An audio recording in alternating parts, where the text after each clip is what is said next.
That's me. Right. Liberation Unleashed is an online guide community and guide group, which is a forum where you can come and have a conversation with a guide and get asked some questions that will help you on your journey. So you're welcome to try that out. It's all free of charge, just volunteer guides, helping you to work out what is going on and answer your own questions. And Liberation Unleashed has been launched in 2011. So it's been, well, the 10th year this year. And still going strong. We actually really need some more guides because so many people are asking for assistance, and our present guides can't even cope with the volume of newcomers. So sometimes there is a waiting for like a month even to get somebody to talk to you. So if you have been through this process and if you think that you could help assist some other seekers, please let us know, and we can invite you to the guide group and give you some training so you can provide this wonderful service to somebody else that are on the path to this realization. Okay, so this is a little intro about Liberation Unleashed, and I really prefer to work with live questions and live inquiry, which is a little bit different here on this show. So mostly I can see text messages. You are welcome to write a question. I can talk about it for you. Alternatively, there is also a meeting on Sunday night at the same time like this on Zoom. And this is a group deep looking event every Sunday after this meeting, actually, where you can communicate differently. So it's more like working with you rather than answering of questions. We work with you. So you're welcome to send me an email. You'll find the information on my website, on our Facebook groups. You just send me an email and I will send you a Zoom link. Okay. So that's it for a little short intro. and today I want to talk to you about a taste of water. Sounds maybe a little bit strange, but here you go. I have some water here. And I take a sip and I know the taste, but I can't describe it. This is so interesting because are there words to describe the taste of water? Just for yourself, if you have some water around, you taste it and see if you can have a description of taste of water. So when I take a sip,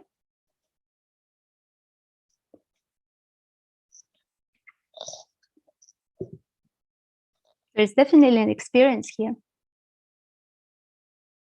And I would use words like coolness, freshness, some liquidity. But what is the taste of water? Or is it defined by absence of taste of like added flavor? Like it's not a strawberry, not lemon, it's just nothing. And what is interesting in this, that we drink water every day. It's so familiar that we don't even have a word for the taste. So we don't need a word to experience the taste. We don't need a word to experience life. It's so familiar, it's so intimate, it's so everyday. And yet it's indescribable.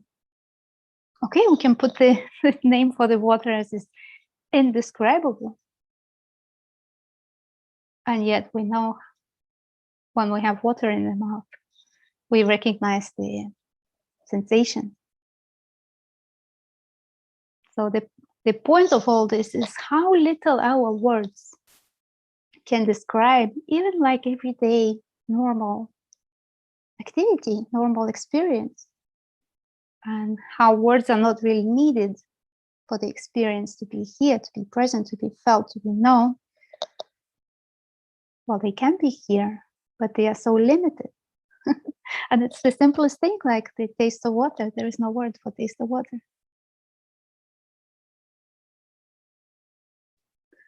So this search for awakening or for enlightenment or for end of suffering and all that. It's searching for something that is so familiar, like this water. And it's always here. It's always present. But as we don't even have the name for it, really, we can point with different words, different ways to this same being, same here now, or presence, or consciousness, or God. See how different words, they kind of make up that direction to look here. But how can you describe life? How can you put life, even word life cannot do that. It's encompassing all, this wholeness. And we know it, we experience it. We are it, with and without descriptions.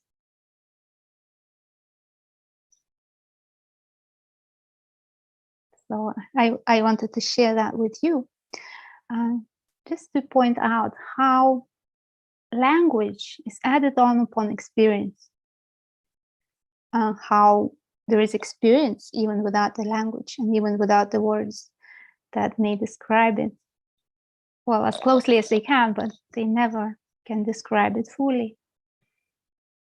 So this presence that a seeker is looking for is just so familiar. It's so always here. It hasn't even got a name, but it's known. It's absolutely known.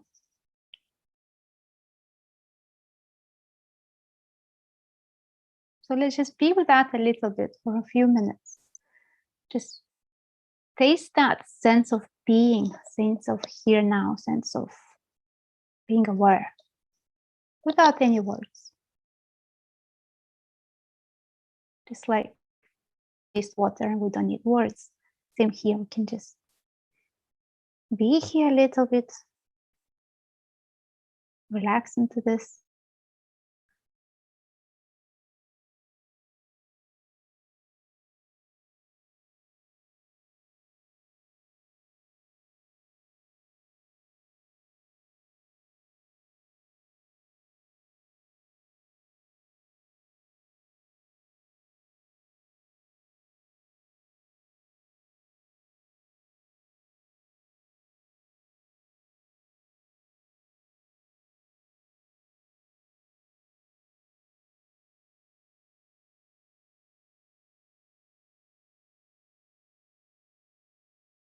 Notice how there is this inner experience.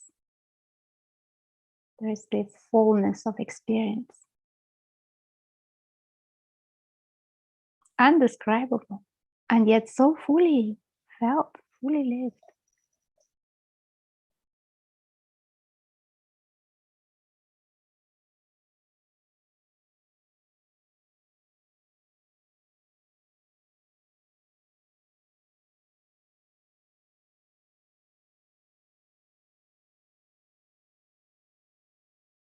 And it's also shared, can be shared and felt.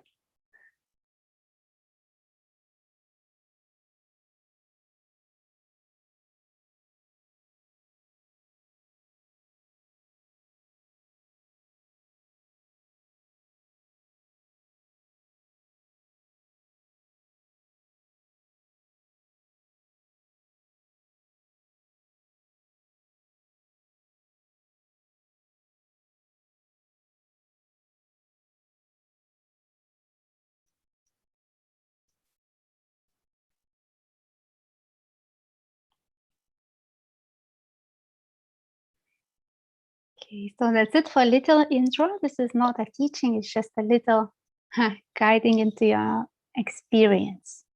So we can experience something while sitting here, just for the fun of it. And please write your questions. We can discuss, we can explore together. You are welcome to raise the hand. Here you go, John Luna.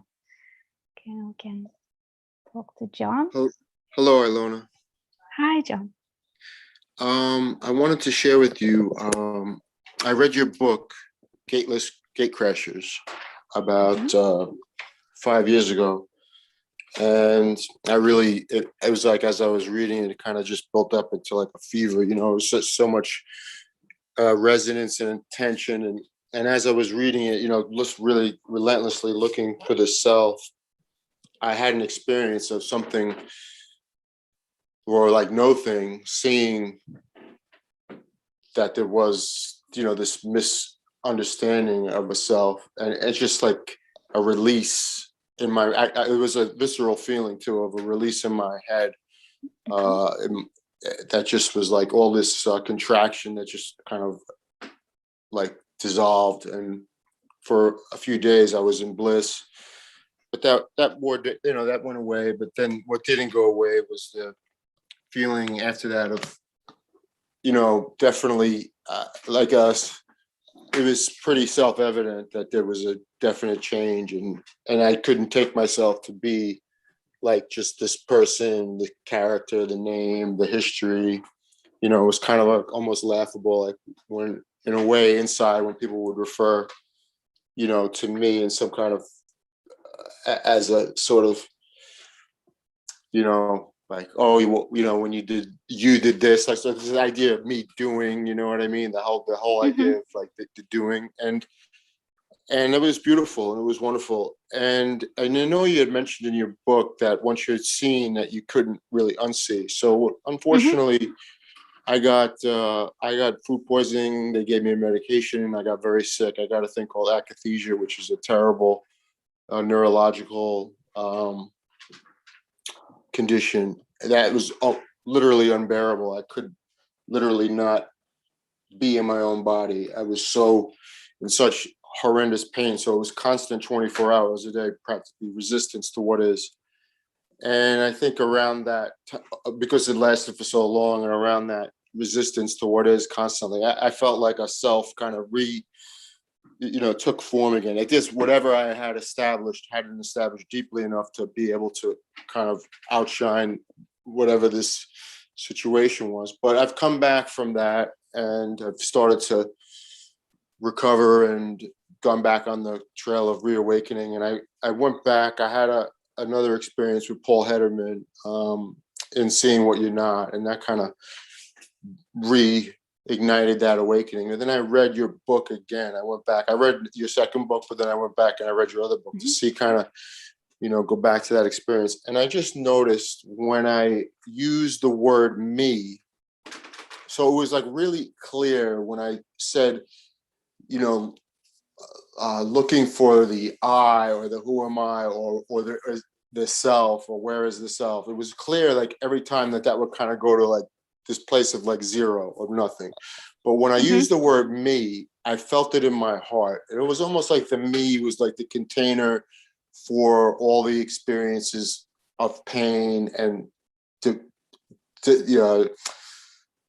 disappointment. I don't know if does that make any sense, that just the change in the word from self or I seemed to lead me to a place of like that no self or emptiness, but then the word me kind of hit me in the heart, and I felt that contraction. And I wanted to ask you about that, and also about how going through a painful situation physically for a long period of time could almost, or at least seemingly,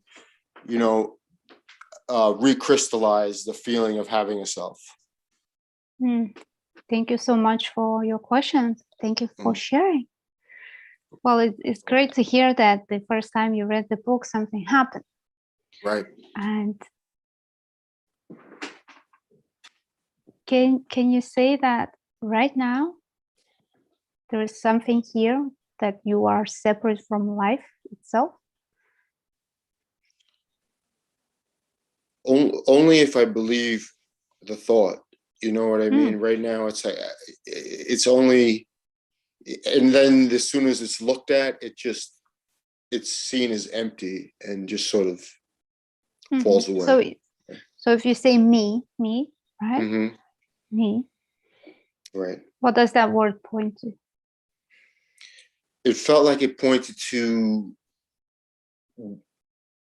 what has happened to me, like, and it kind of gave me, it feels like more in the heart, more of the heartbreak or heartache I felt, and the pain. Okay. The pain. It felt a little more personal, a little more experiential in the personal sense, you know. Okay, let's look at that pain. Just Mhm. if you can look at it right now. That's just word me, Right. where it points to. And just feel it for a little bit. It's safe. Okay. It's safe. And it's allowed to be here, that sensation, that energy. And are you that feeling? Are you that sensation? No, because I'm aware of it, so I can't. No. And is that sensation separate from life happening or everything else happening? Separate, like contained? No, it's not. It's not separate. No. Is there a sense of separateness as such? Like, okay, you would point, all right, this is the sense of separateness. Or is this the line between me and out there, or not me? No, only the resistance. If there's a resistance or a contracted feeling, which is a sensation, it sort of seems to draw a line, but it doesn't really if I look at it. Yeah. It thrives on lack of attention, right? You know what I mean? Interesting, isn't it? Yeah. But it's always available to see. It is, right. Yeah, it's not hidden, it's not secret, it's always here and it's available to see. Right. Okay. So everything is happening, including the sense of me, or sense of separateness, or sense of frustration, or sense of resistance. Sense of resistance is just happening. It's just a happening in the moment. Is that? Yes, right? By itself also. Right. Like a reaction. By itself. Right. Right. Yeah. Right. Okay. So there's not. You pointed back to that fact that there's not a me prior to the resistance doing the resistance. It's just happening. It's just coming up. Yes. And the me is not prior, it's after. The me is after, right? It's the claiming of it after. Right? Yeah. I am resistant. I am fighting. I am unhappy. I need to push it. Yeah. Right. So it comes in a narrative about resistance, or in the judgment of a situation, but not prior. The judgment doesn't come from me. The judgment brings me within the description of it. Can you see? Right. Yes. Yes. So the judgment creates a narrative, and then it becomes like a story in time, kind of. And in that story, there is the main character that is fighting. Right. Yeah. Yeah. And the story is told from first perspective. Right. It's not like John is unhappy with this, I'm unhappy with this. So we use this word I and me for the pointing to that this experience is happening here, not somewhere else. Right. But when So the story arises, we assume that this is me resisting. And that resistance itself is kind of taken to be me. Isn't that interesting? Right. And it's just some of the stories aren't that sticky, and that there's clarity, and then some of the stories, it's just as you go deeper, I don't know, there's some stories that really require attentiveness, not by anyone, but just hope, in the understanding, developing the attentiveness to that, or the seeing occurs, but sometimes it seems like the seeing doesn't occur. So when something's emotional or sticky, or so it's like an unfolding kind of. It takes a little. In that sense, it is. I know, like, a lot of teachers don't like to talk about like process and time, but in a sense, like the seeing is not in time, but the process of letting go is in time in a way. Yes, it's a bit like, if you go to an amusement park, you buy a ticket, you join the ride, you sit in there, there's a button pressed, there's no exit then. It starts spinning. Mm-hmm. It spins. And then you think, oh, maybe I don't like this anymore. Can I get off? No, it spins until it stops. It runs its Right. course, it stops, starts slowing down, and then when it stops, you get off. Then there is Right. another ride. So we can say Yes. that, yes, there is a process. Yes, there is a process. And I would say this process is like a cosmic washing machine. Mm-hmm. Like, we all come here looking for something amazing, the happy ever after. And then, there's the seeing that everything is happening by itself. Ooh.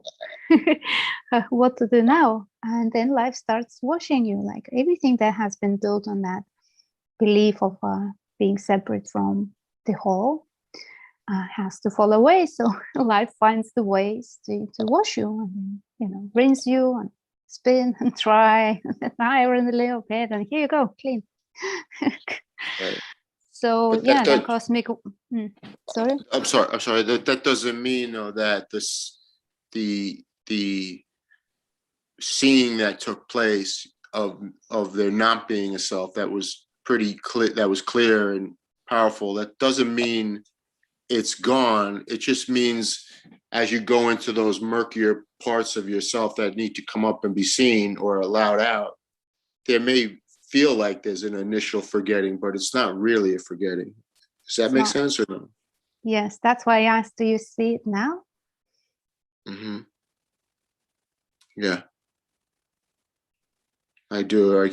You reminded me of the truth when it's just the sin, the contraction or the resistance. Even those words, those are sensations. Yeah. Those aren't a self. No, they're not. I would call them invitations to explore. Like, as long as the resistance arises, there is some kind of fight with life going on. So it's an invitation to explore what is there that is fighting. Mm. But even that is happening by itself. Right. I know. You can never add the person doesn't come. They're not conventionally, but just like in the strictest sense of the word, the person doesn't come before all these things. And that belief has been seen through. It's just that it sometimes requires a little extra. Sometimes it slips back in, and there has to be a sort of just look back again, and then it kind of goes away. But that's normal, I'm guessing, right? Yes, there's nothing wrong with getting into a story. Yeah, there's nothing wrong at all. That's the human experience. Right.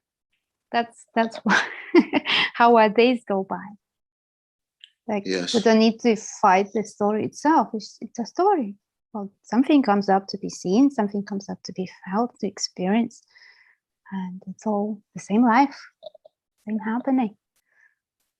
Right. And it is very interesting that you mentioned, that you shared with us, that after this initial seeing, you got an illness which happened right after, and you thought that this was lost. Mm-hmm. It's not uncommon.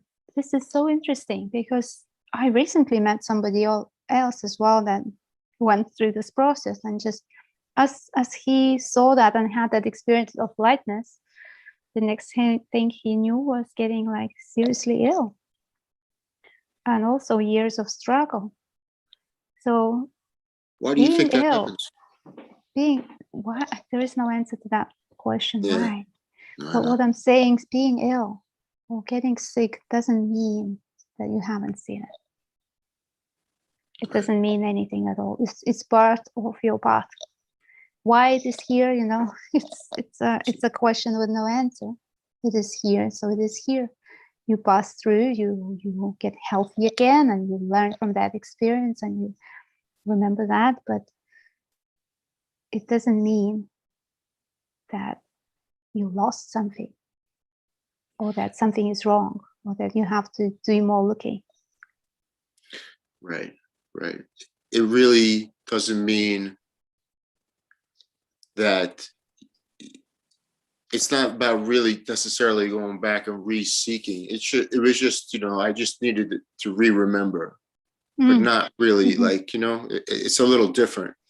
It wasn't the same. It's because even still, it wasn't like when it first happened, the seeing happened with your book, it was really, something completely different and unique and of anything I'd ever experienced. But when I re-experienced it, it was almost like it didn't feel like it was new. It felt like I was just re-remembering what I already knew. Really. Yeah. Yeah. And does that answer your question? Can it be unseen? Yeah. Not not really, right? Yeah. No. Right. Yeah. Okay. So it just continues. The ride continues. The trip is on. No get off the ride button. Right. There's nowhere to go. I'm here. I'm on it. Yeah. Okay. Thank you so much, Ilona. I appreciate it so much. Thank you. Thank you, John. So appreciative. Wonderful. Thank you. Let me see the questions. Okay.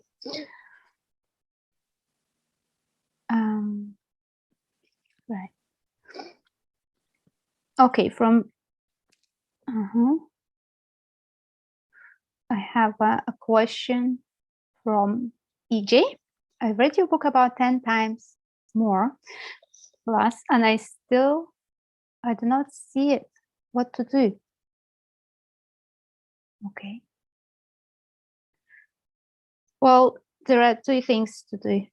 Look at the expectations. Like, what do you expect from seeing? What do you want it to give you? What it should give you? What other people say that it gives? And just write everything down and get out of the system, because this is one thing that is so in a way of seeing this now. Like right now. There's no other place to look. There's no other place to see, but right here, right now. And all these expectations about how it should be, or what to expect, how this person would look, how the life would go, happy ever after, no suffering. All that is in a way of seeing right now. This is one thing. And the second thing is to look at the fear. If there is any fear hiding, fear of disappearing, this is, I don't know, non-existing, fear of losing family, fear of not being loved anymore. All kinds of fears can come up in this process. And if there is no fear and no more expectations, then it's just simply a matter of asking, is there I? Is there me at all? Like without fear and without expectations, then nothing arises anymore. It's just this mind shuts up for a little bit, hopefully. Before it says yes or no or anything else, it's just like, is there a me? Is there I at all? Is there I running the show? Is there I as an entity that has free will and choice? Is there I that is thinking, that is breathing, that is talking, or it's all happening by itself? And if you really ask that question, you can notice that silence, a little bit stillness, and that is the answer. So when you recognize that for the answer, something may happen. Something doesn't need to happen. It's just recognition of what has always been here. It's like looking underneath the thoughts or in between the thoughts, because what we have thought after the thought, one after another, and some people don't even recognize that there is a gap between the words so fast. If you are able to see that gap, that stillness in between the words, that is in which the words arise. There is no magic. There's nothing changes because of that. Just seeing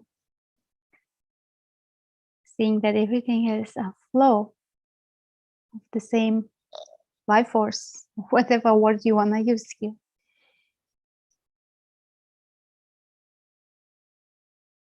So that would be the answer to AJ.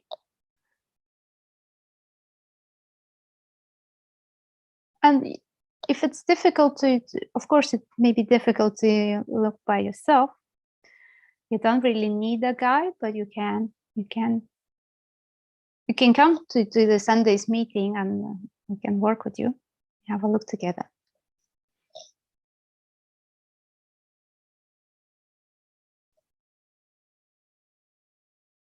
Oh, I was wondering, is seeking due to wanting to be special? Is the answer to let go of specialness?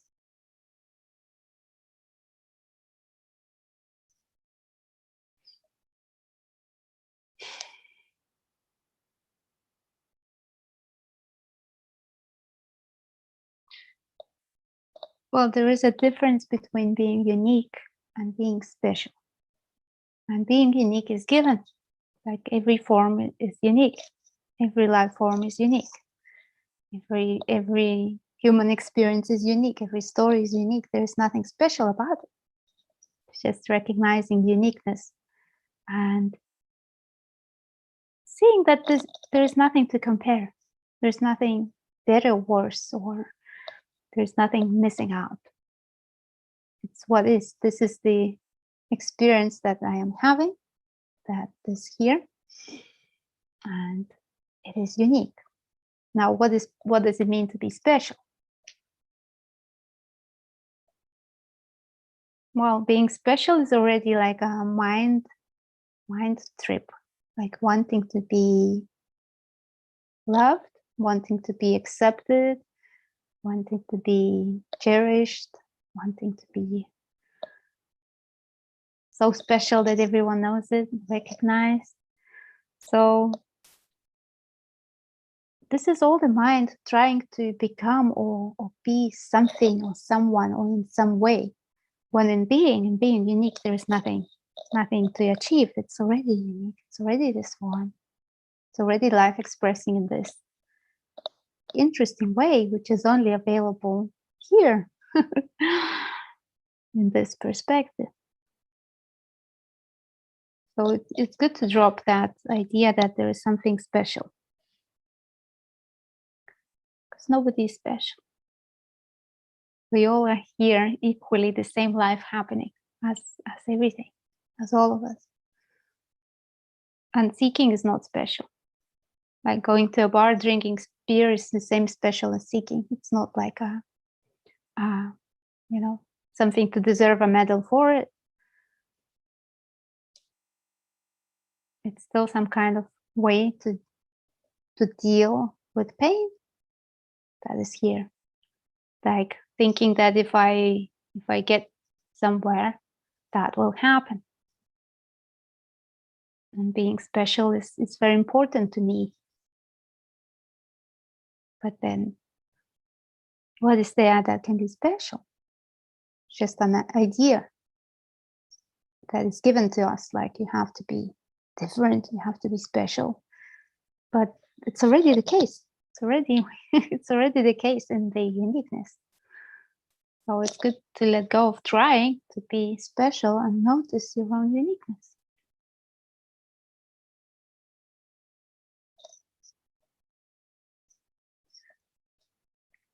Okay, Alvaro, please.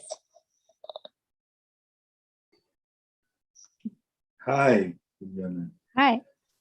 So nice to meet you. Really appreciate so much for this opportunity. We have a friend in common that I met her many years ago. Who is Elena. Yeah. Mm-hmm. Yeah, I met her here in Costa Rica. I'm here now in Costa Rica. It's so really inspired to listen to you. I've been following you thanks to Nothing Media. really to open this opportunity for all of us. I want to share this experience that I'm having right now. Okay, Listen wonderful. to you, right? It's amazing how there is this openness of presence of consciousness, or whatever we want to call it, right? Where everything is include. I'm sorry, my English. Sometimes my English is not perfect, so sorry to everyone about that. I hope I would be clear in my words.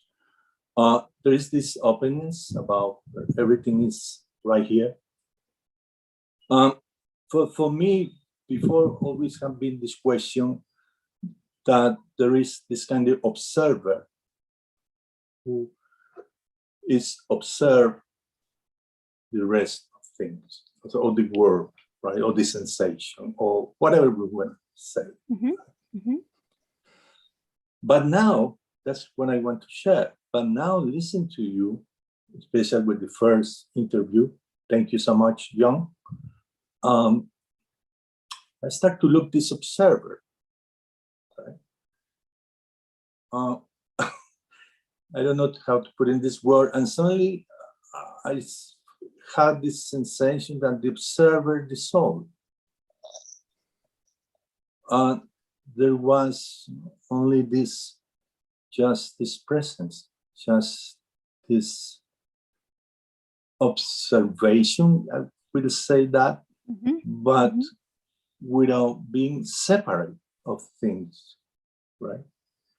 And listen to you, how do you say, reaffirm, not I listen to you, reaffirm, there is this invitation or the inspiration that, yes, of course, there is only this. I mean, this moment, this happening. This kind of observer is like it's like an illusion somehow. That is like, I would say, the last illusion before the big one, right? Because sometimes we are really get very stuck in that, right? Very, very attached to that. But when that is being observed, or just observed, or accepting how it is, something happened, a miracle happened, really, that is just stunned. Wow. Yeah, it's beautiful. I want to share this. Well, thank you, Alvaro. I remember you from years ago. Yeah, I recognize the name. I thought, Yeah. can this fit? Yeah. So it's very nice to meet you on Yes, the chat. me too. I really appreciate this. Listen to you also is because always can be in this kind of struggle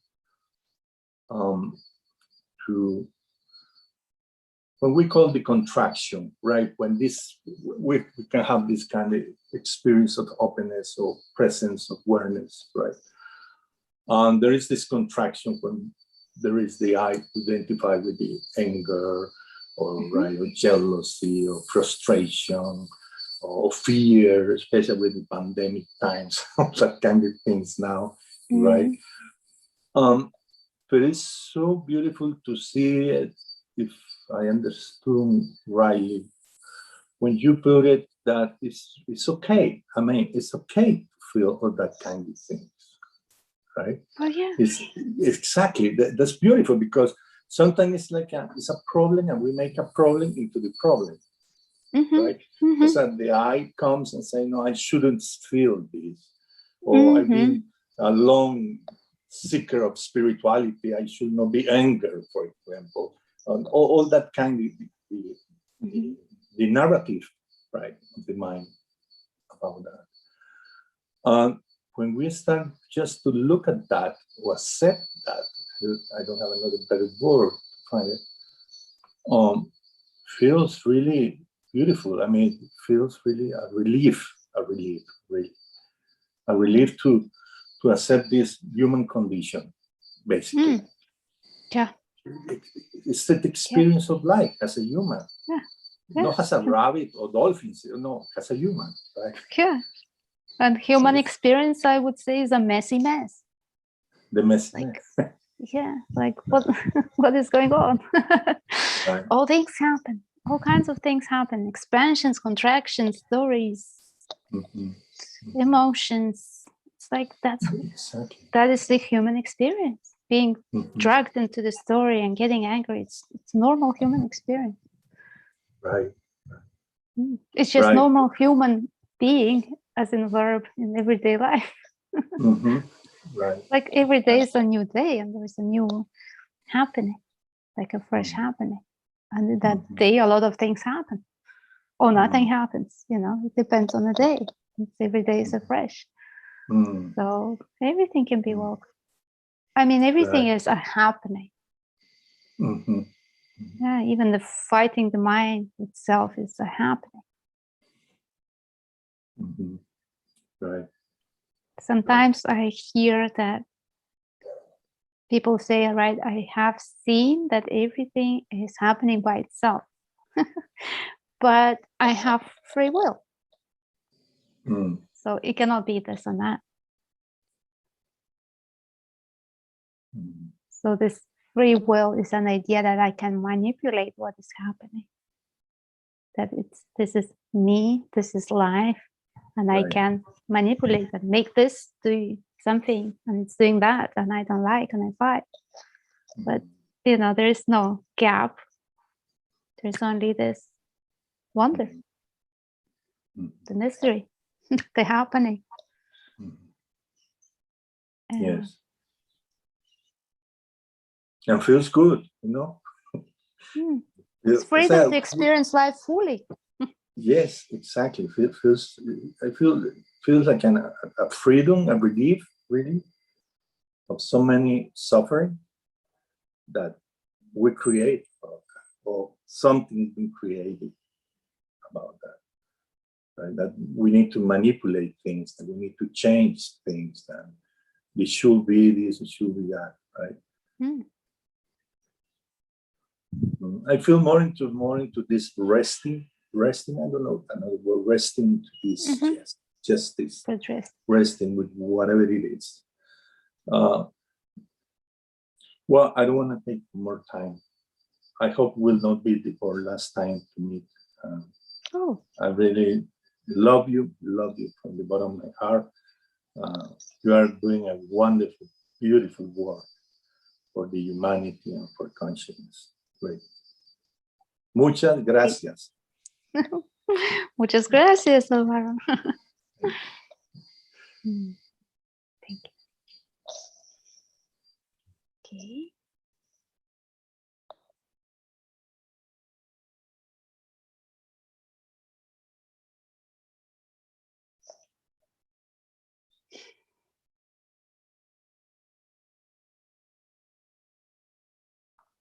Okay, Eligio, please, let's talk. Hello. I just need to unmute your microphone, please. Hello, Hello. can you hear me? Yes. I totally missed your talk. So I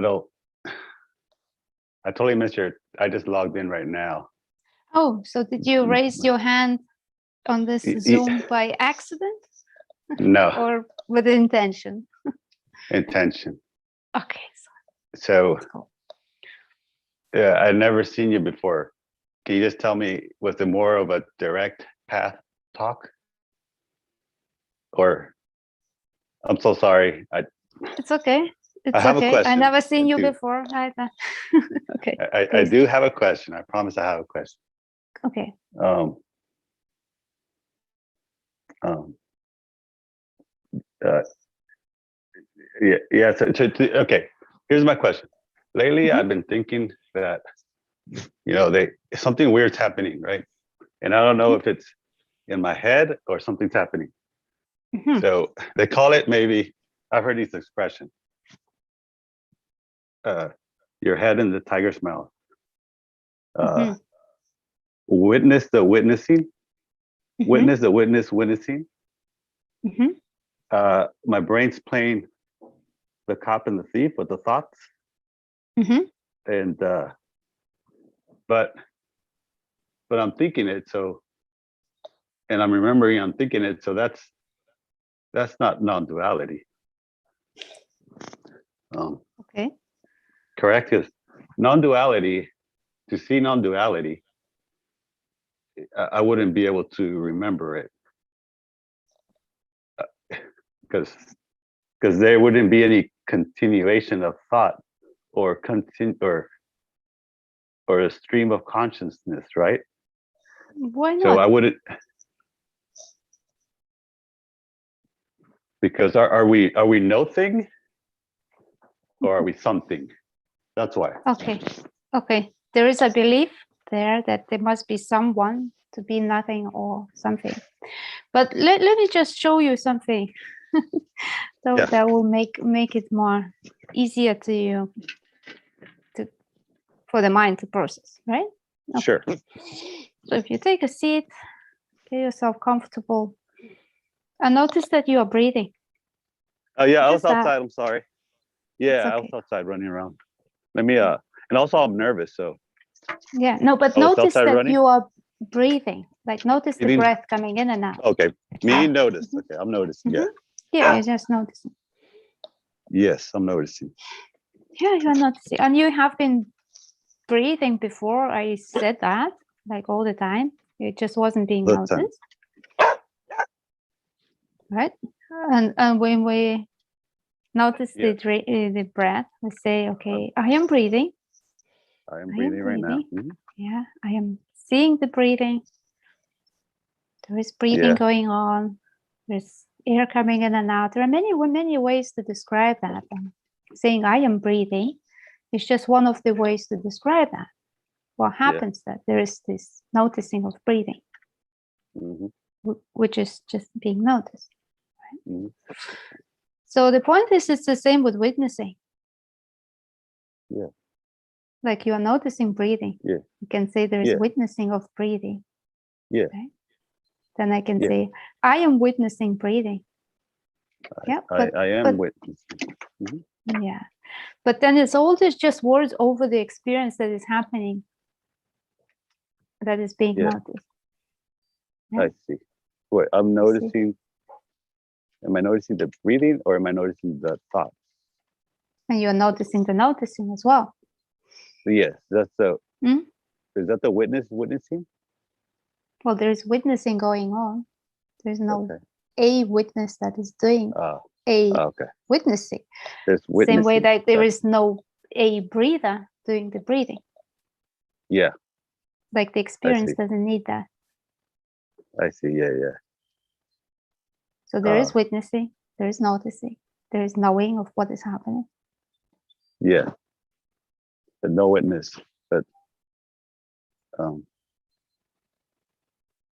okay, so there's no witness. No. Does it need to be a breather for the breathing to happen? Well, there has to be for me to say there is. Interesting. And if you don't say there is, the body wouldn't know how to breathe. The process wouldn't be happening. The body would not remember that I breathe. So what happens at night when you sleep? I blank. I go blank. I don't remember. Right? Or do I remember? Say that there is no breathing going on? Oh, okay. Are we talking breathing, or are we talking thinking? Or what are we talking? About breathing. Okay, we're talking breathing. Yes, there is breathing when I sleep. Yes. Yes. There is breathing. So you don't need to remember to breathe. It's just happening. Yeah. And when we are noticing breathing, it becomes conscious, right? There's conscious breathing. Conscious breathing. And just background breathing, which is always on. But at some point, when I say, okay, pay attention to breath, you become conscious of breathing. So that breath is something that is happening, that is being noticed. But it doesn't mean that there is a breather right there, that you become a breather. You see? It's just breathing. It's just witnessing. Okay. There's living life. What about? There's experiencing. Okay. But now I have to make the leap from breathing to. I'm sorry, how much time do I have? Is this a limit? I can cut it short. There's no limit. If you have a question, we'll look at that question until you have it. Okay. You tell me when you're done with me. Just tell me to go away. It's fine. But okay. So, but now I have to make the leap. I'm thinking about breathing, but I'm talking about existence, or am I there when I'm sleeping? I know I'm breathing, but I don't know if I'm there. Do you know that you exist? Like, do you know that there is something going on here? Yeah, that's the problem. I think I am a person. I think I am an individual, but that's appearance, right?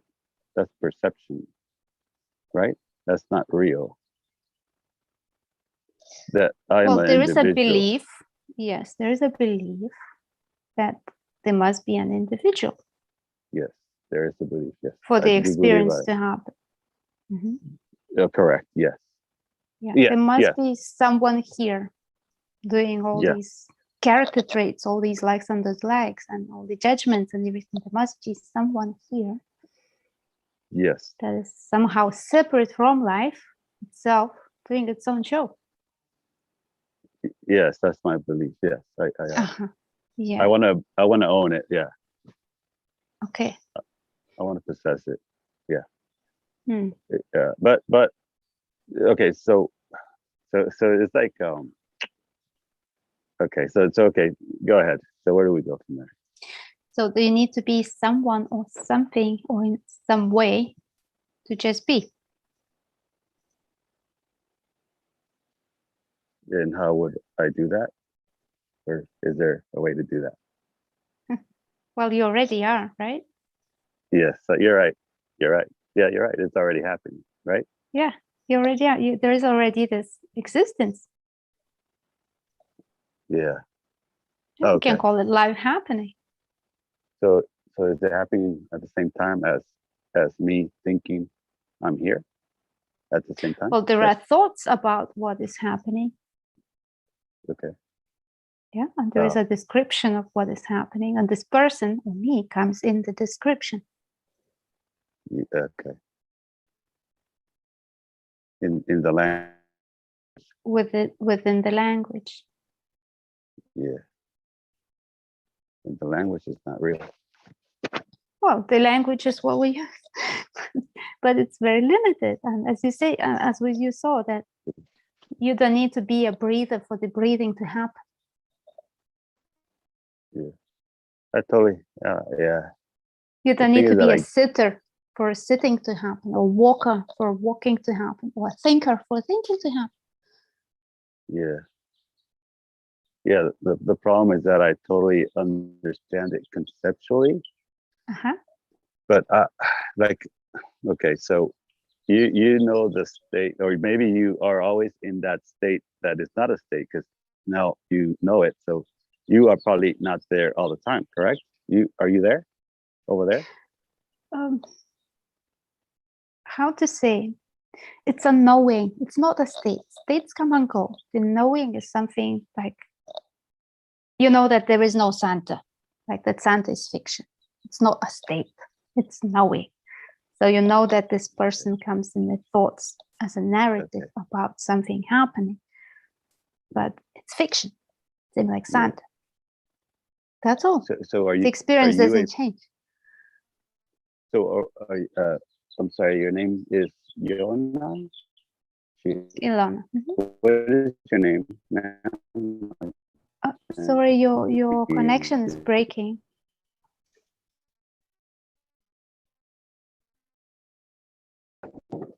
Sorry. Let me get closer. Is that better? Yes, now Better, now okay. I can hear you. Yes. Okay, you tell me when we have to cut it off and go to the next person. But what, are you oscillating over there between being, just being, and thinking you're being, or are you always in one, or are you oscillating between? Well, Let's say this question doesn't make sense to me, because there I is always understand. being, and everything is the same. It's the Okay. same life. Okay. Okay. Everything that is happening by itself. Yes. Nobody doing it. Yes. Okay. Nobody's doing it. Okay. See, I think that if I was to get there, I could not report it back because That's just a crazy belief. Story. That's a Just crazy story. belief. Yeah. Okay. Don't know where you got it from. From myself. Oh, okay. Yeah. Because Just drop that. Let's say you don't know. You don't know what happens. So why not to Yeah, just find out what happens rather than it should be like this. So I think it can be like that. I don't know. Yeah. Yeah, because I'm trying to land. I'm trying to land somewhere. Yeah. Yeah. The landing is a nice landing on I don't know. And it's honest. Yeah. Oh, but then I don't know it's not a landing because then is it a landing? Because then where is it? I don't know is nowhere. Anyways, thank you. Exactly. You're welcome, Helike. Thank you. Yeah.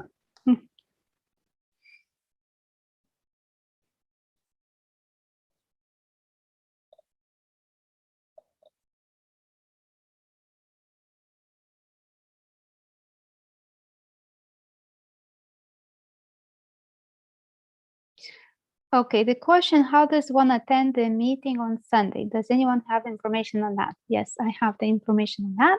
You can go to my website. It's ilonaciunaite.com, and there is a page in Deep Looking. It's called Events, and there is information there. Or if you are on Facebook, I regularly post there with the details. But you can find all the dates of all the future events on their websites. They're all in one place. You don't need to look for them. And you're very welcome to join on Sunday, and we can work in a little group, in a smaller group, where everyone gets a chance to explore something, and everyone else say that, oh, they're just talking about my question. So it's wonderful to connect in that space where every conversation is about the same. Okay. Let me see.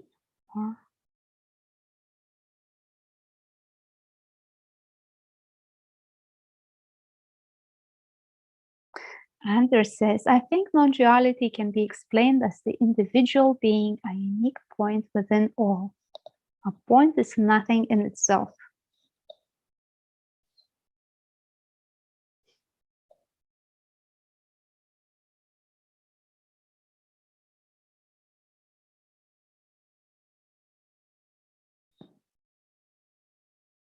Well, it's the whole that shows up as the individual. It's the whole that plays this dance or this show. So yes, the individual is the experience. And the way the life is perceived is within that individual. It's individual experience. That the wholeness has that taste of personal, of individual, of unique.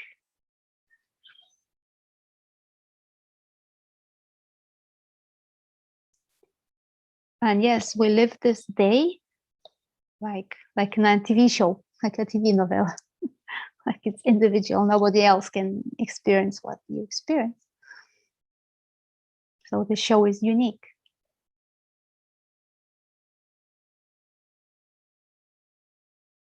And why is that? Should it be any different? It's all just trying to figure this mystery out when it's here to be seen as a wonder.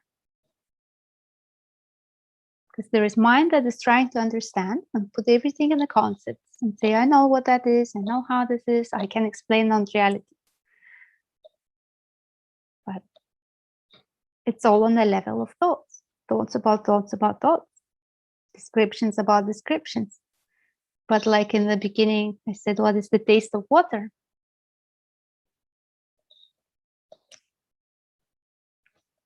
It's undescribable. So this non-reality, it doesn't need to be framed or said, okay, this is it. This is how it is.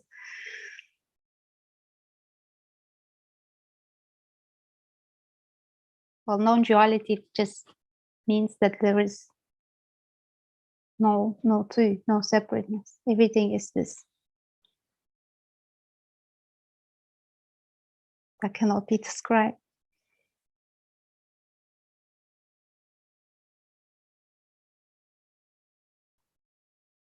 So we can play with the descriptions. There is nothing wrong with that. We can share, we can talk, we can laugh, and get angry about how other people describe and see how that resonates. But it's all on the level of the mind. And what it points to, it goes beyond the mind. Because mind is one forms of that, of this. It's one of the forms. So one of the forms does not know.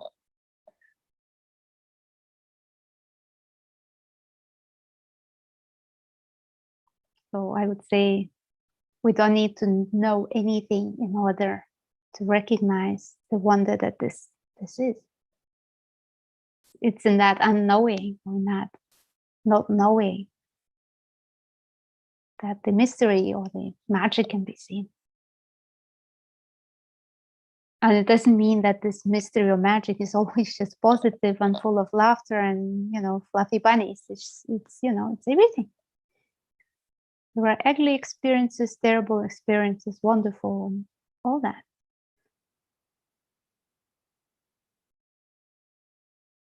And none of that is not life. There's only life, or whatever word you use here. So there is nothing other than life, other than non-duality.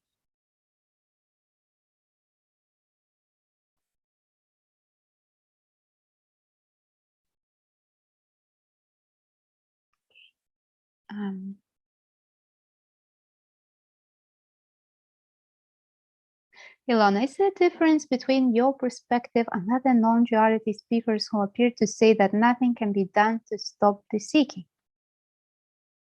Oh, the quick question, how long is this session? About maybe hour and a half? Okay, so is there a difference? There is no difference. There's no difference. It's just that using words, we can direct attention to certain things, certain aspects of experience, so that they can be recognized or seen in a different light. And there are many pointers, and they all point to the same. They point to the same. There is nothing to do to stop seeking. Yes, I can say that. There is nothing to do to seek either. So the stopping either happens or it doesn't happen. But there are maybe certain questions or certain way to look at it that arise spontaneously. Let's say that this is not a cause of seeking. It just happens like that. And what is seeking? Let's look at that, because this is important. What is seeking? Seeking is being discontent. Being discontent with what is here. And it's seeking for something better, different, or something that what happened before, or state. There's a seeking for something that says that this is not, it's not right, it's not good enough, it's not enough. So how does that seeking can stop? How can it stop? It's just by bringing attention to noticing what is here already. So we can seek or look for, or we can look at what is here already. So that kind of, the seeking energy goes out, thinking, all this thinking that somebody else has what I don't have, and they need to get there, or they need to do something to meditate, to achieve, to become, and all that. So it's seeking out, but the energy goes out. And if you just look in there, what is here? What is here right now? Like, there is no seeking right now, because it's already here. There's nothing to look for. We can look at. And that, in a way, is finding. So the more the attention goes into looking at, looking here now, what is present, well, the less it goes there, looking for something that is not present. And for the mind, it's like intriguing what is there, because somebody says it's like that, or somebody else says it's like that, or somebody said it's different for them, and there is a comparison, like trying to understand, like figuring out. But for looking at, none of that is needed. It doesn't matter who said what or how they describe their experience. It doesn't matter at all, because the experience here now is already complete. It's already full. Nothing missing. There's nothing to do to stop seeking. There's nothing to do to seek either. It's a happening. But with this aware attention, somehow we can remember to bring attention here. And the more it comes here, the more it gets excited to come here. Just in the way the mind thinks that all the juice of life is in the stories. Everything, the life is happening in the head. But there is more than just happening in the head, more than just imagination.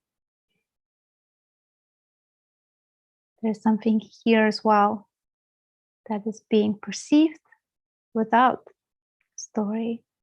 And with the story, it's okay. The story is part of it. But there is something underneath the story. Like if you have an ocean and there are waves on the top, and the water on the top is affected by the winds, by the ships, by the birds and whatever. So that surface is always wavy. So that's like a thought layer. It's always wavy. Things happen. Somebody said something. There is reaction. There is response. There's always talking about movement there. But then there is the depth in the ocean. Where's the different world? And yes, the surface is still there, but the attention is in that depth, in that is present. In other words, what is real? Like what is real? To compare to unreal or imagined. Like imagined is all in the head, and what is real right here, right now. You see the difference?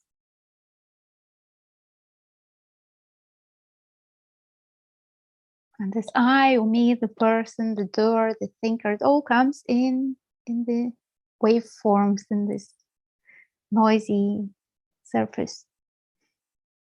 But the sense of being,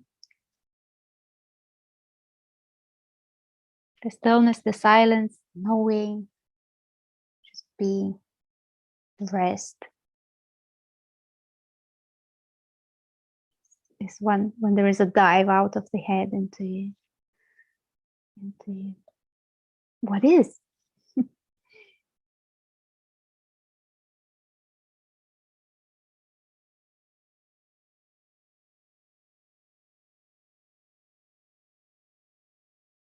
So how to stop this seeking? It's just literally noticing this pattern of looking for. And noticing what is here already. So kind of a flip or switch happens from looking for to looking at. And here you go. Here when you're looking at, what is here. A space opens.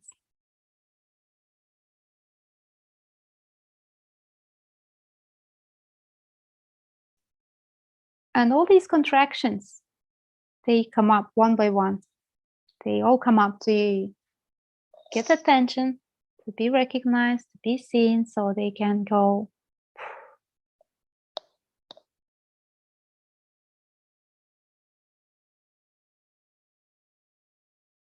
So in a way, a seeking is a way to escape contractions, or looking for a way how to fix contractions, or I don't know, finding methods how to work with contractions. But what the contraction needs is just your attention.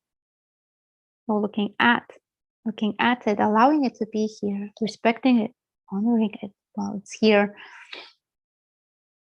The whole life made it here. I didn't make it here. It's appearing here.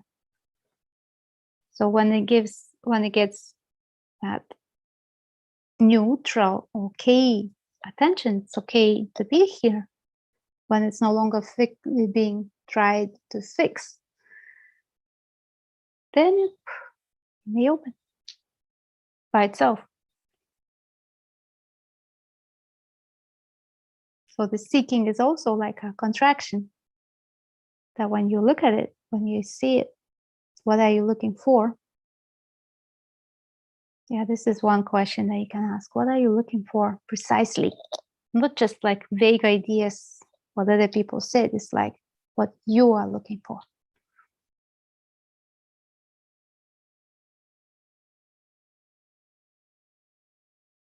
So that would be the answer to how to stop the seeking. Start looking at. Okay.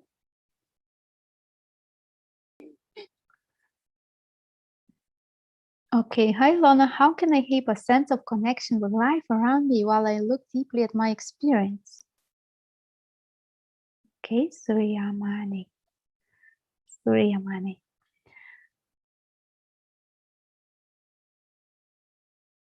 Okay, so in your question, there is a me and there is life happening. And the me is trying to find the connection to life happening. But the me is life happening. There is no gap between me and life happening. Like, I have to say in the simplest way.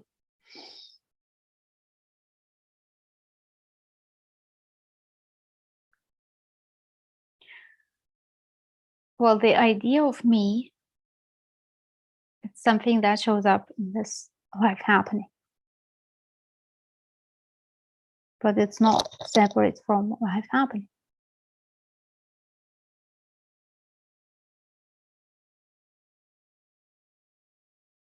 So where is the line between me and life happening then? It's like, where is the line between ring and a gold? Where is the line between a ring, and gold? There is no line. The ring is a name for the form that gold is taking shape. So how to connect ring to the gold?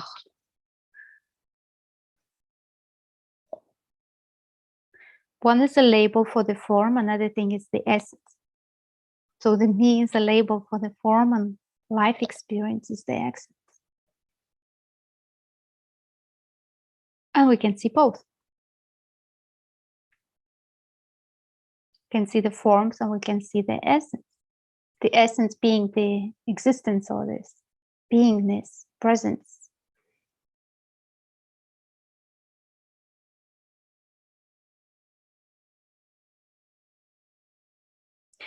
So where is the sense of disconnection? And is that separate from life happening? Or is it some kind of sensation that is arising in that moment, being assumed to be me separate from life? from the whole.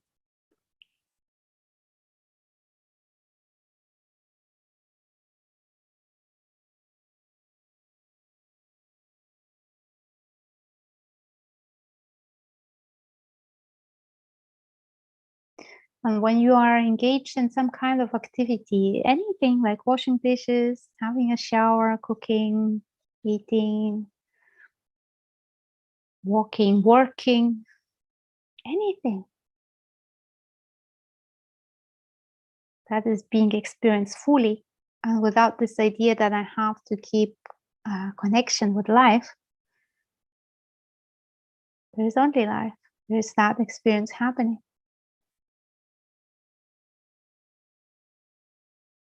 So there is no me to connect to life.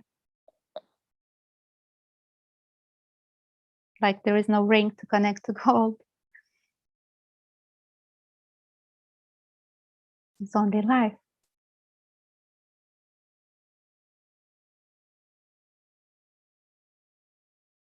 I hope that answers your question.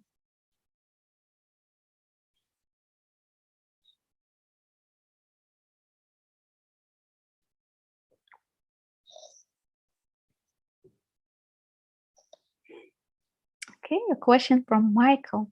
Is there a difference between no self and only self experienced by no one?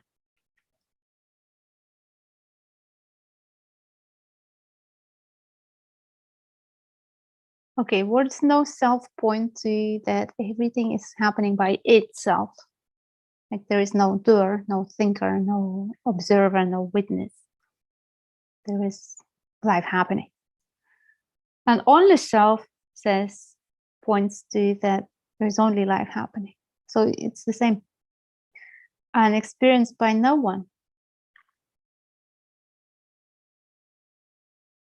Well, this is an interesting angle because in our language, the way the language is working, that there must be the experiencer of the experienced. But in actuality, when you look at it, that there isn't.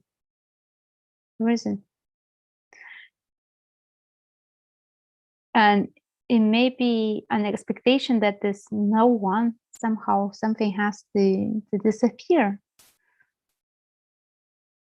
But if you look like a simple experience of seeing the screen right now, okay, you are looking at the screen.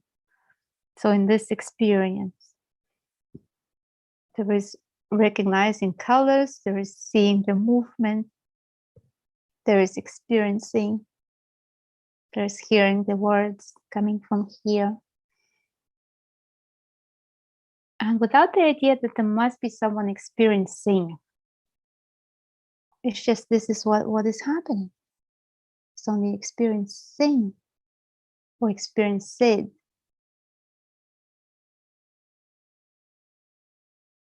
it's the language that tricks a human being into all these ideas about separateness.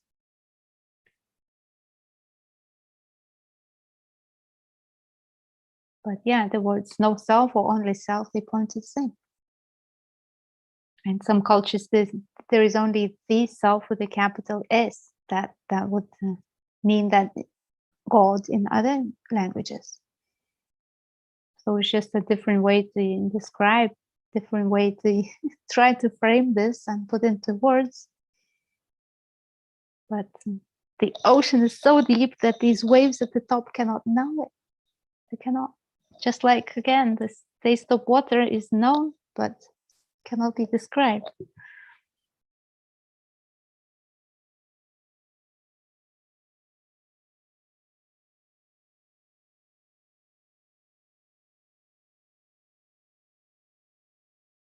So no self really means the same as only self. And also means experiencing.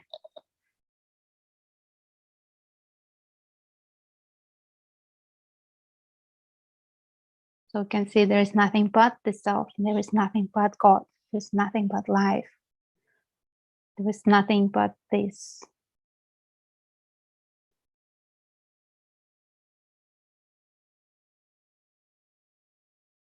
And it doesn't matter which way we describe it, and it doesn't matter which way other people describe it. It's like felt sense.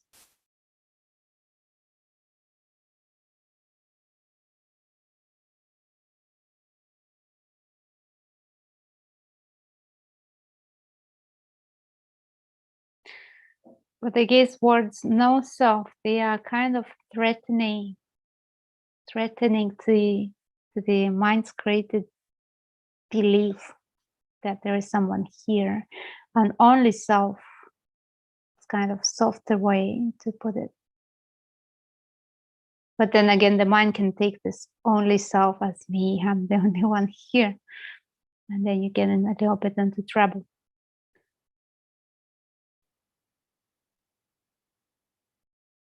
But anyway, all these words are only pointers. They can only point. You can only direct attention to something that is undescribable.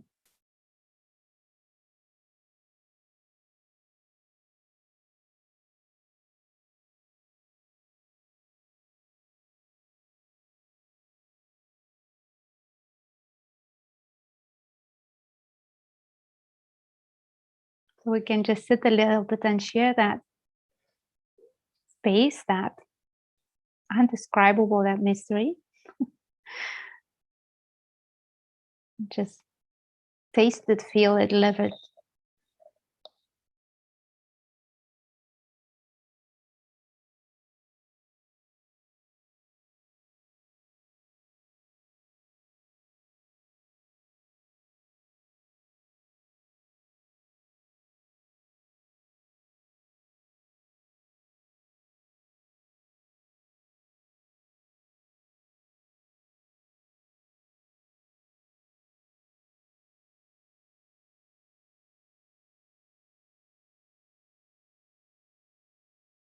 And let that silence, that inner silence, eat all the questions.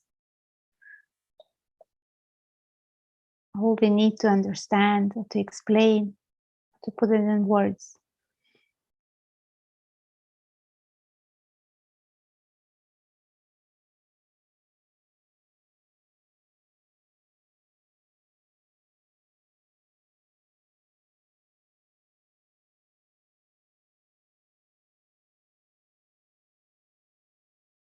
And let that silence eat all the expectations, how this should be or should look like. Because we don't know. Nobody knows. All these ideas about how this should be or look like, they are again on the surface, trying to explain the ocean. The surface wave trying to explain the ocean. But there is only ocean, and that ocean is waving. So this beingness is showing up. Because these thoughts and images and stories and memories and everything.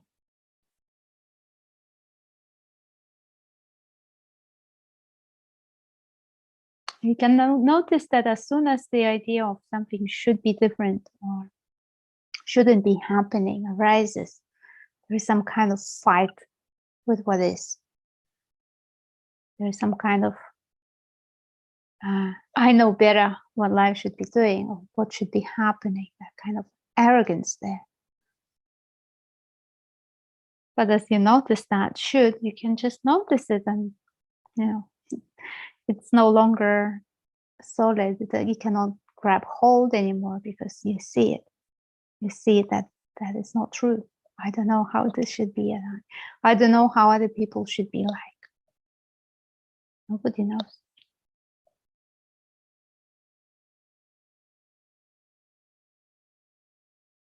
So the invitation here is to start exploring what is showing up in this present moment.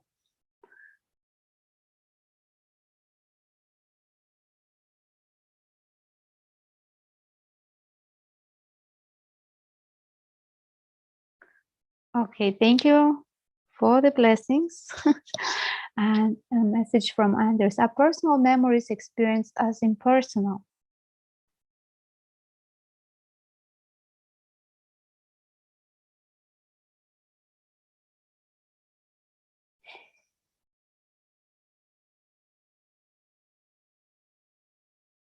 Well, there are memories, and what is a memory? It's an image that arises, a feeling that arises, a sense arises that this happened, that happened sometime in the past. And is this personal? There is a story about the personal.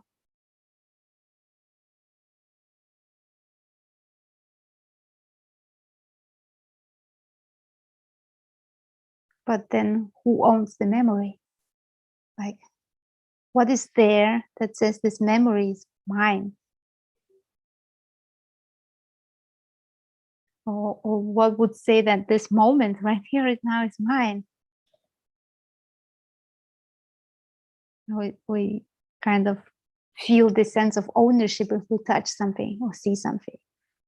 Yeah, that's mine. That's my hand. Yeah, but what about memory? Whose memory is that?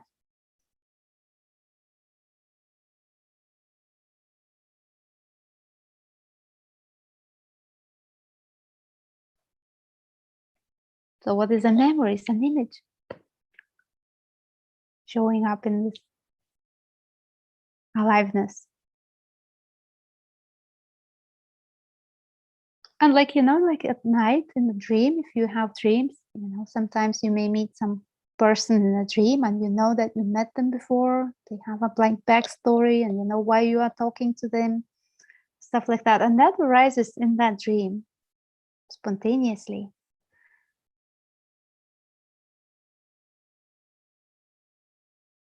So when we wake up, we say, oh, I had a dream.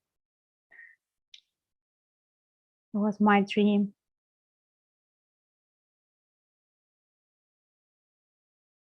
But all of this is a way that we frame the experience using language. So the experience is intimate. It's absolutely intimate, every bit of it. It's unique.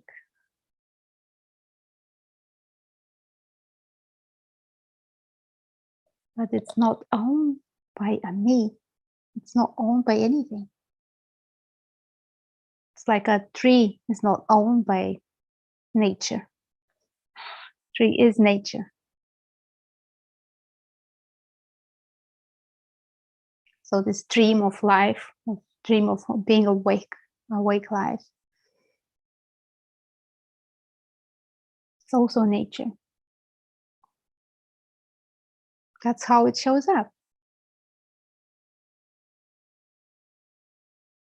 And sometimes they might be at the idea that I have to get rid of individual because, I don't know, I read something about that. But there's nothing there to get rid of. Like the experience continues to be unique, to be intimate.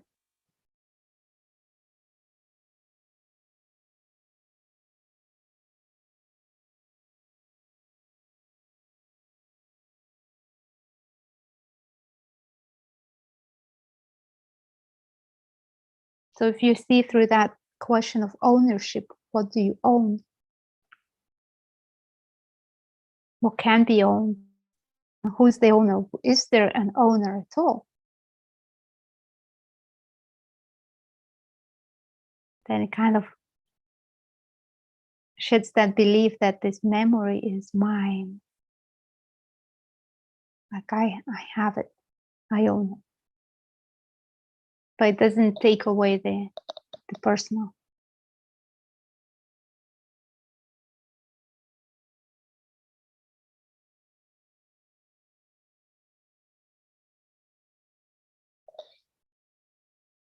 Okay, so but but are you not also a wave? There is the analogy. So how can you over there describe it?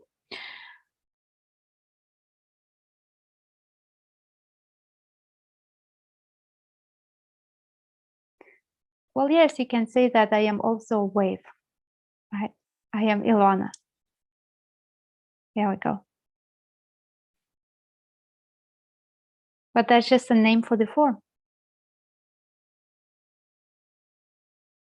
There is something else here. Like, where are these words coming from? They're not coming from Ilona. They're not coming from a person. There's no bucket or container called Ilona from which these words are coming from.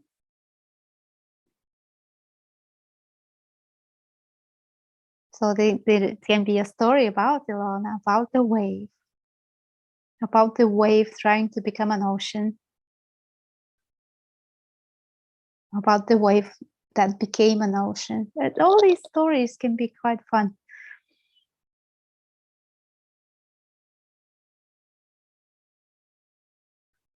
Okay, and we can use word wave and change it to word patterning. There's patterning, like there are patterns happening. So there are many patterns happening. Like everything we learned in childhood is still happening. So this is still waving, all this patterning is waving. But I am not that. I'm not the waving. So I can see the memories waving.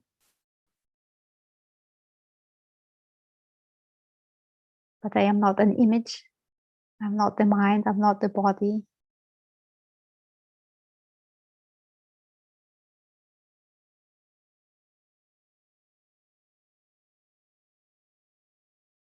But there is something here. And that something doesn't need a name, doesn't need a, said, I am that. It shows up as everything.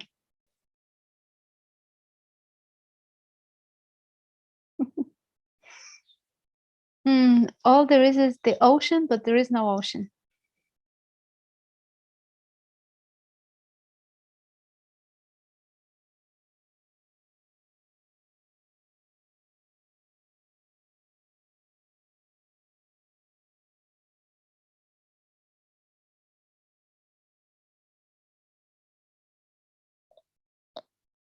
Interesting way to put it.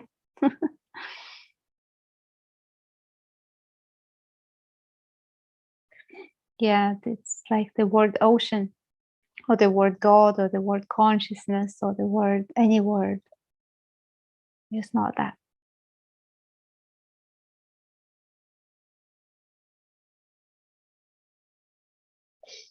Okay, a question from John. Memory is remembering happening now without a rememberer. Yes. Yes. The rememberer is added on in the story. But like, okay, just a test, like quickly, like, what did you do yesterday evening? And just think about that. What did you do yesterday evening?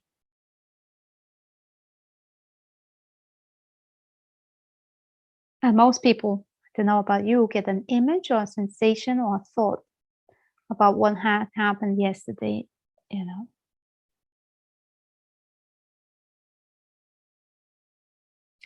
So there is an image about what happened, but where is the rememberer in this? Or does it need to be a rememberer for that image to arise?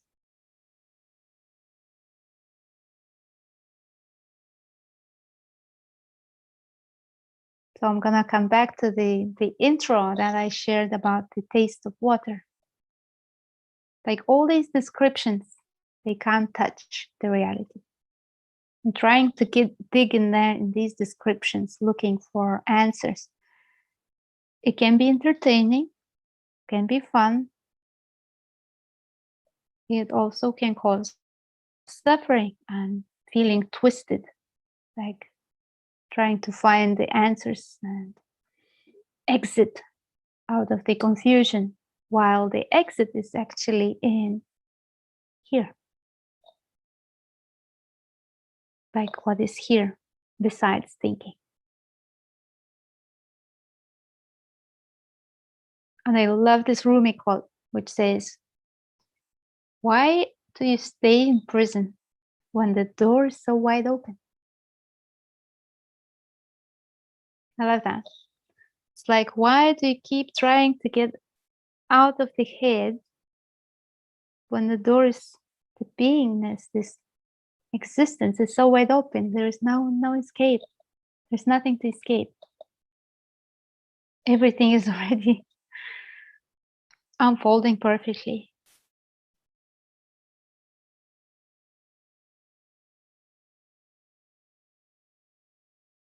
So we can be in the prison of the mind, trying to figure it out, to understand, to compare. Or we can just simply notice what is here. And that does not need any explanation, any labeling, any name. And there are so many ways to try to name this, but one says, well, if you're talking about Tao, it's not eternal Tao. If you can name a Tao, it's not eternal Tao, or something like that. So basically, give up trying to frame it, understand it.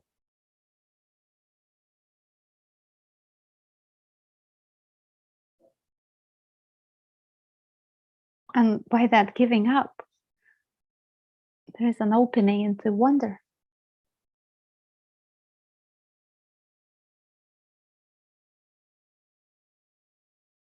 And by wonder, I mean this right here that is happening.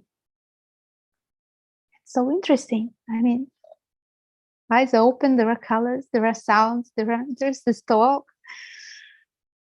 There's just being here.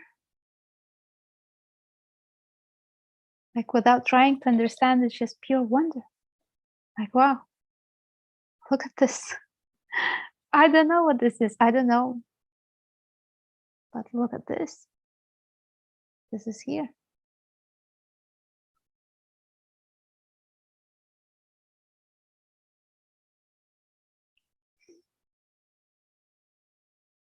Okay, and there is a question, when anything just appear as this, what does the feeling of effort come from? Okay, Johannes. The feeling of effort.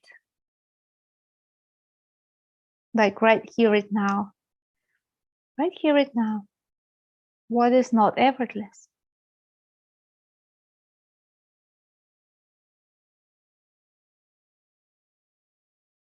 Like in seeing, there is no effort to see. If I try to see, nothing changes. I actually see worse. There is no effort in hearing. The sounds just show up. They are heard. They are noticed. There are sensations that are also happening effortlessly. Like, for example, a sensation of your left foot. Like you need to put effort into that, to feel it or to notice it or for it to be there. It's just there. Just notice, like left foot. Okay, there is a sensation there. So is this effort in feeling, or is that energy just, and there is a feeling of that or feeling of that, or whatever. There is no effort in that. Is there effort in thinking? Like, what do you need to do in order to think? Or it's just something automatically here, like colors. The eyes are open, there are colors, there are descriptions, there are stories, there are thoughts showing up. So where is the effort? What is not effortless? All right, okay, there is a concept of effort when you go, for example, into a gym and you have to do 20 repetitions and it's number 17 and you cannot make it anymore, you put effort. That is also happening effortless. You know that?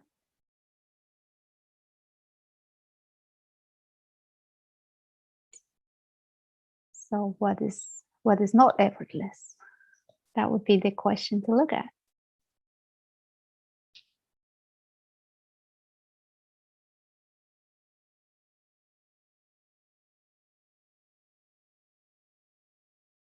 So feeling of effort is a belief, really. it comes with this belief that I am the doer. I have to try, I have to strive, I have to achieve. But when you notice the effortlessness,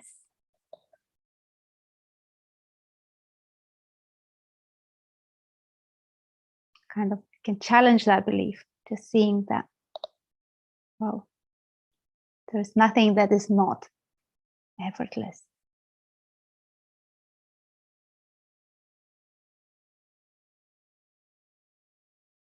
Okay, so Glenn J.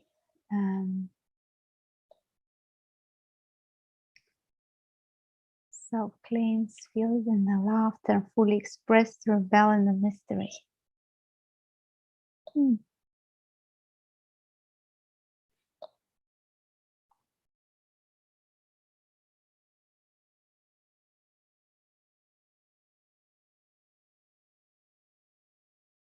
Okay, Anders says, good point. It's only a thought that holds on to ownership of memories. I will ponder on that. Yeah. Because when you look at this, there are my thoughts, my memories, my images, right? But what is there that claims that? It's a voice or thought. But can the thought own a memory? Or I mean, memories even owned. Like, okay, they arise. They are here in experience, but they are not owned. Like if I look at the sky, I don't say it's my sky because I see it. It's in my experience, it's my sky. It's just there, it's not owned. Or like this cloud that is passing by in the sky is mine because I see it. But the memory is just the same. I see it. So is it mine?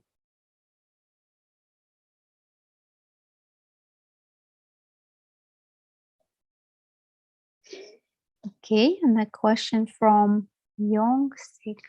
Hi, Ilona, can you recognize other people who are liberated? Do they have a particular smile, for example?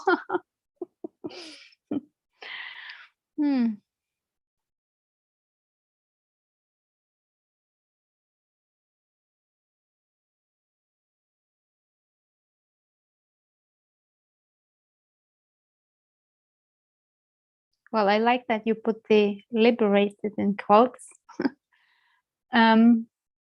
Well, with these liberated people, there is a nice way to connect. It's like there are no problems. And sharing a space, sharing experience, and yeah, it's a different way. It's like the silence is no longer uncomfortable. It's actually quite comfortable to sit there.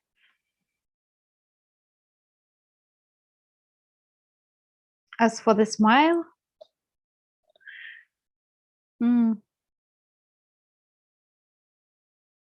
yeah, I would say so. There is some kind of inner light of something there. That's some kind of recognized quality. And I would say there is a resonance. You know, the resonance is like when two strings of the same sound resonate. Like you play one and the other one starts vibrating. That's what it feels like. Like, for example, for me, I can always see if the breath is going in deeply and smoothly, or is there some kind of tension holding up with these liberated people. It's just saying that makes me laugh. There is more, how to say, open flow. But well, there is no non-liberated people, right?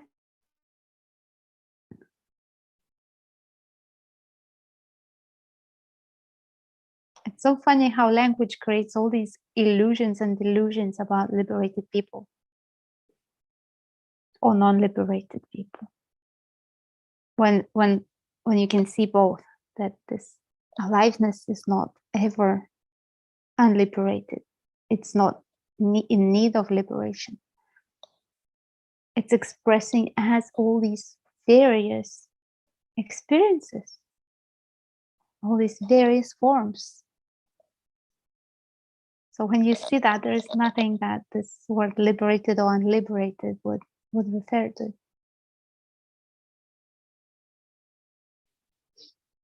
Okay, and, from John, resistance feels like effort. It seems the belief that what is being resisted would be more difficult, though, than the effort of resisting. Resistance is not effort. It's spontaneously happening. Like when somebody touches a wound, there is a reaction. That's the resistance. So it's kind of protects the wound from being touched. So there is no effort in resistance, or there is no effort in reacting.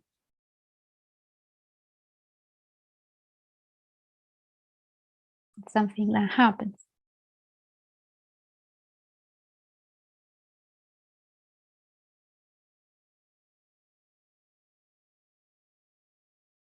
Well, it does feel like tension.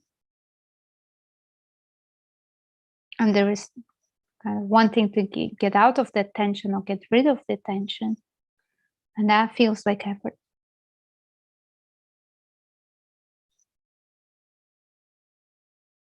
But even that is a response to what is happening, which is arising by itself, spontaneously arising. In a way, everything is like an itch and a scratch. Like there's an itch, there's a scratch.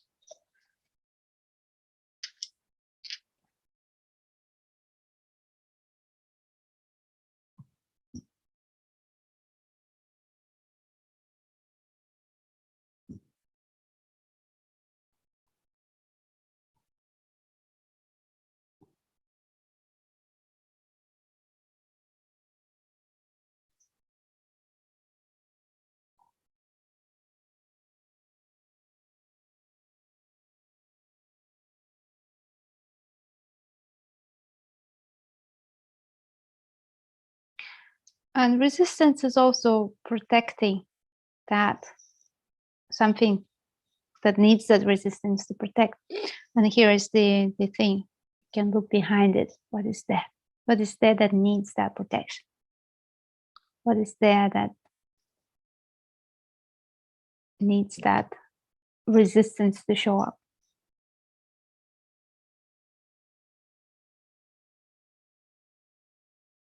The resistance is a very interesting topic. Like it's so rich. And everyone wants to get rid of it, of non-resisting, it's like,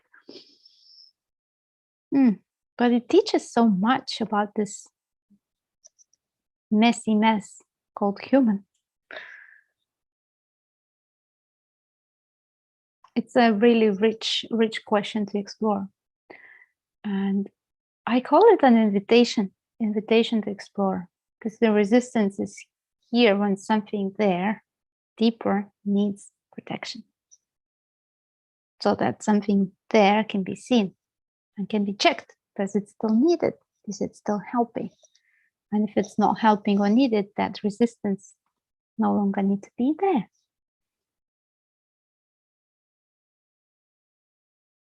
And the fun starts when you realize that resistance is a friend. It's actually here to guide and to help on this journey, to see through all these walls that we built around the heart, around the love that wants to express. Yeah, it's a very interesting topic.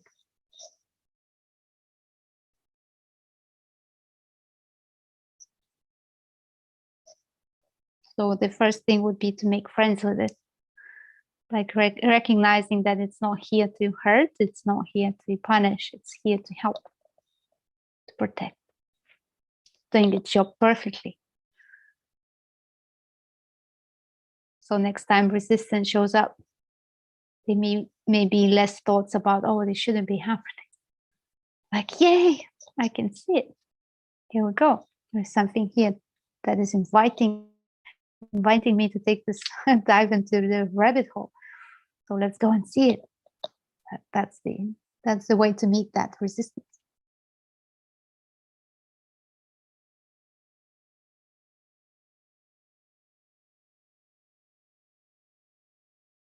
Right. So this life is happening, and there are thoughts about what should be happening, what I want to be happening, and all that judgment of what is happening. So this is the resistance. Like, fight with what is happening.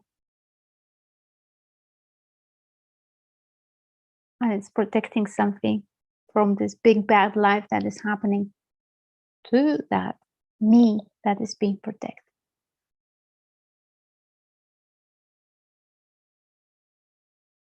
So the resistance is really an invitation to explore that me. What is there? What is there that is doing that resistance? Is there anything at all?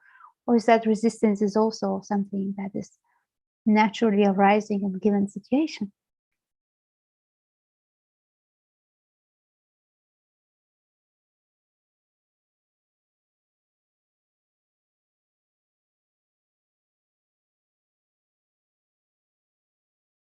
So we can, we don't need to resist the resistance. We can make friends with it and allow it to lead deeper into whole allowing or surrendering. Again, there are words about this, just giving up the fight with what is. And then everything is allowed to happen. Anger is allowed to happen, fine, why not? Some situations is appropriate. Sadness, everything is allowed. Or illness.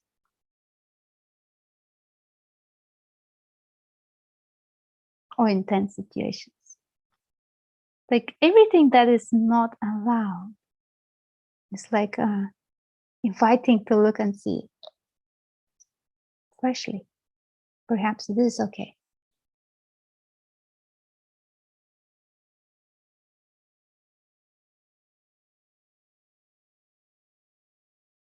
And it's so interesting because life is not asking us as human beings to tell life what should and shouldn't be happening,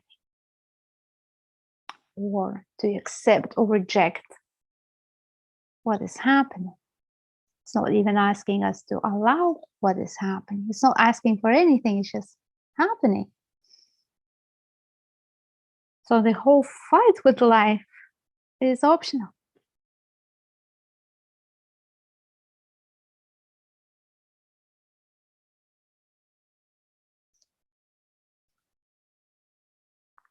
Okay, I'll take the last question from Maya. Please, would you elaborate on this happening? It's actually both that we humans see as good and evil, but this actually hasn't got a label for anything at all. Hope that makes sense, as words sometimes fail me.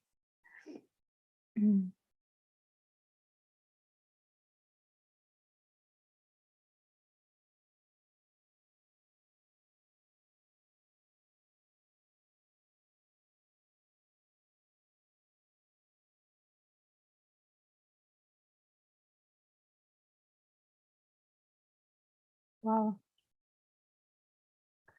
Everything is life happening.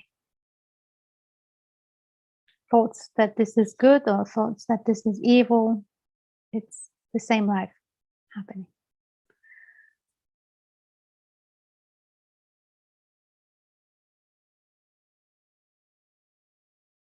Like there is nothing in experience that is not life.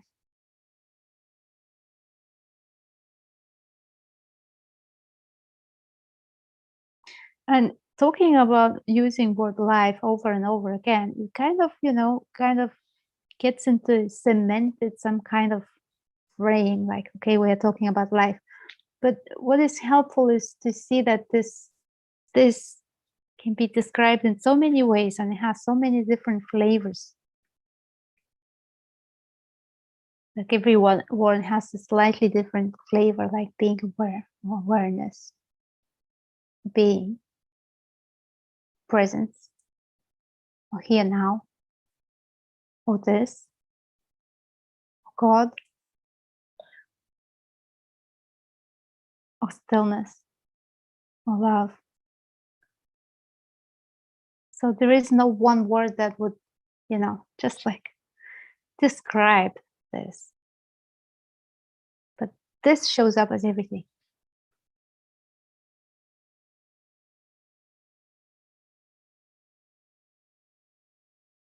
Like there is nothing in experience that is not it.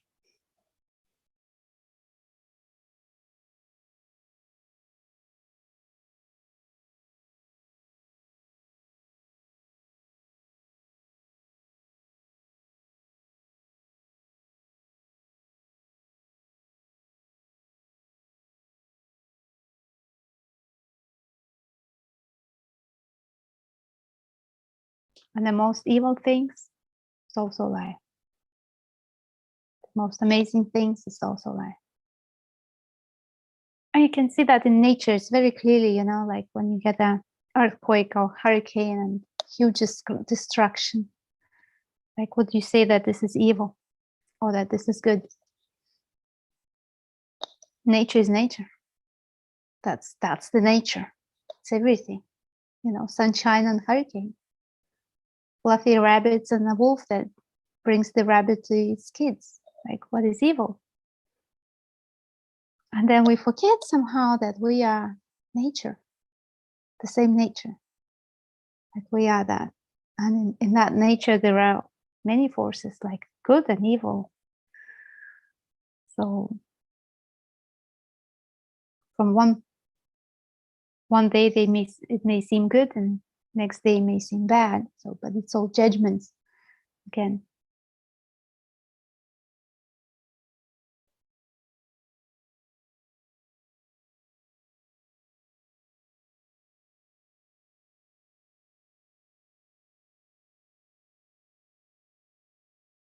Yeah. So why labels? We have labels and we get lost in them.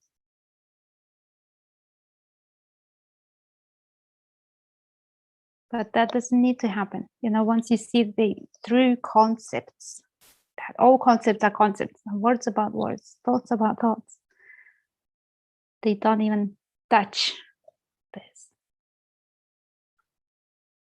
Then they are not so important anymore. You can be more in this rather than in a scrabble of words, like trying to figure it out. And it's good to say, words sometimes fail me. Sure. Sure. That's a nice way to put it. And with that, let's finish this conversation. And thank you all very much for being here. Thank you for questions and for interactions. And if you like to come to the Sunday meeting, just drop me a line through my website, ilonaciunaite.com, events page. There are all the dates for all the future events in English and in Russian. So I hope to see you for more interactions. I love to be with you, and that's how this is showing up, and it's very enjoyable. So thank you very much, and I may see you in some other events, and have fun. In all this messy mess, don't forget to have fun. Okay. Thank you. Thank you. Bye.